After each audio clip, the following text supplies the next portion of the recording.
Hello everyone, this is Sneha Tiwari. आप देख रहे हैं एक आवाज स्नेहा। दोस्तों, हमारे भारत देश में किसानों को देवता कहा जाता है। कहा जाता है कि देवता हमेशा से किसी भी परिस्थिति, किसी भी स्थिति में हो, वो देश का पेट पालने का काम करते हैं। लेकिन आज के समय में किसानों की परिभाषाओं में थोड़े से फेरबदल कर दिए गए हैं। कहा जाता था ये हमेशा से कि किसान चाहे किसी भी स्थिति, किसी भी परिस्थिति, किसी भी धूप छांव बरसात, कुछ भी मौसम हो, हर चीज से लड़कर पूरे देश का पेट पालने का जिम्मा उठाते थे और पूरा करते थे। लेकिन आज जब किसान परेशान हैं तो उनके परिभाषाओं में थोड़े से फेरबदल कर दिए गए हैं। 2014 का चुनाव मुझे बहुत अच्छे से याद है। प्रधानमंत्री नरेंद्र मोदी ने ये साफ कहा था कि हमारे देश के किसान सिर्फ किसान नहीं हैं, वो देवता हैं, वो पूजनीय हैं। और इसीलिए जब प्रधानमंत्री नरेंद्र मोदी सत्ता में आएंगे तो किसानों की आय को दोगुनी करने का काम करेंगे, वो कर्ज माफी का काम करेंगे और भी तमाम वादे किए थे। आज मैं उन वादों को दोहराना नहीं चाहती हूँ, क्योंकि मैं जानती हूँ कि उन वादों को दोहराने से कोई फर्क नहीं पड़ता है। लेकिन आज मैं ये सवाल करना चाहती हूँ कि जब वही किसान, वही पूजनीय किसान आज परेशान है, हताश है, तो आखिर उनकी बात क्यों नहीं सुनी जा रही है? आज उन्हीं किसान को आंदोलनकारी बता दिया जाता है, आंदोलनजीवी बता दिया जाता है, उग्रवादी बता दिया जाता है। बड़े आश्चर्य वाली बात है। और हाल ही में बीजेपी सांसद और राज्य मंत्री मीनाक्षी लेखा ने किसानों को मवाली तक बता दिया। बड़े अफसोस की बात है कि आज तक जो किसान पूरे देश का पेट पालने का काम करता था, आज अचानक से उग्रवादी, आतंकवादी, मवाली हो गया।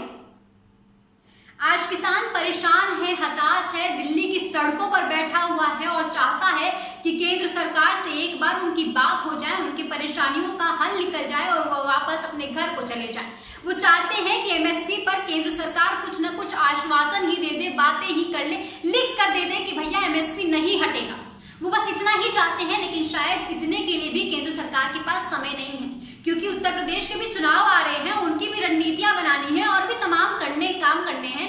आखिर तभी ना फिर से एक बार चुनाव लड़ेंगे और जीतेंगे।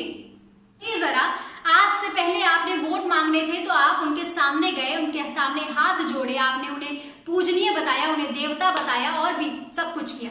लेकिन आज जब किसान परेशान हैं, हताश हैं, तो आप उन्हें आंदोलनकारी बता रहे हैं, उन्हें आंदोलनजीवी बता रहे हैं, उन्हें मवाली बता रहे हैं और भी सब कुछ। बहुत सोचने वाली बात है। खैर, 8 महीने से ज्यादा का समय हो गया है दिल्ली में प्रदर्शन को।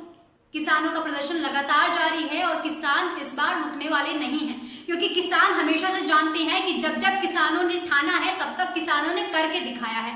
और अब किसान दिल्ली से उत्तर प्रदेश की तरफ रुख करने लगे हैं। किसान नेता राकेश टिकैत ने हाल ही में ये बताया है कि अब दिल्ली से वो लखनऊ की तरफ बढ़ रहे हैं। हालांकि इस पर उत्तर प्रदेश के बीजेपी के ट्विटर हैंडल की तरफ से एक ट्वीट किया गया, जिसमें ये कहा गया कि लखनऊ को दिल्ली समझने की गलती मत करना, यहाँ पर मुख्यमंत्री योगी आदित्यनाथ बक्कल ताड़ने का काम करते हैं।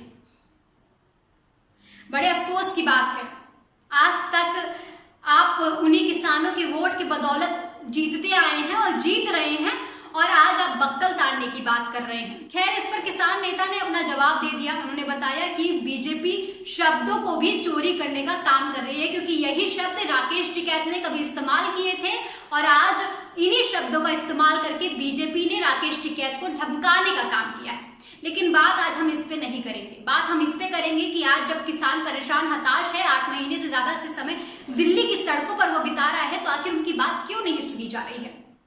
आखिर क्यों वो आज आंदोलनजीवी, आंदोलनकारी, मवाली और तमाम चीजें हो गए हैं? आखिर आज आपकी सेवा भक्ति कहाँ गई? और बात मैं इसकी भी करना चाहती हूं कि सभी लोग अपने आप को धर्म, जाति से बड़ा जोड़ कर देखते हैं। जाति का तो पता नहीं, लेकिन मैं धर्म की बात जरूर करना चाहूंगी। किस धर्म में लिखा है कि आप अपने देवता को धमकाइए, उन्हें डराइए, उन्हें चिताइए? मैं अपने घर में हमेशा से पूजते हुए देखते आई हूँ। मैं अपनी मम्मी को देखते आई हूँ कि वो सुबह शाम भोग लगाती हैं भगवान को।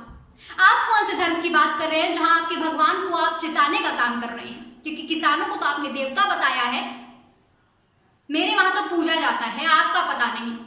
मैं हर धर्म की चुनौती दे सकती हूँ। किसी भी धर्म में, किस धर्म में आपके देवता, आपके भगवान, आपके अल्लाह को डराने, धमकाने और चिताने का काम किया जा रहा है? खैर, बात इस पर भी है कि आज दिल्ली की बीजेपी ने भले आज उनका समर्थन किया या नहीं किया, लेकिन यूपी के बीजेपी ने ये साफ कह दिया है कि यूपी के बीजेपी को दिल्ली के बीजेपी से कतई कंपेयर ना करना, क्योंकि आपने दिल्ली में तो 8 महीने से ज्यादा का समय दे दिया है प्रदर्शन करते हुए, लेकिन अगर आप लखनऊ आने की जहमत उठाएंगे तो आपका बक्कल ताड़ दिया जाएगा। खैर, फिलहाल के लिए इतना ही, और मेरे YouTube चैनल को लाइक शेयर सब्सक्राइब करना बिल्कुल ना भूलें। अगर ये वीडियो पसंद आए तो ज्यादा से ज्यादा शेयर करें।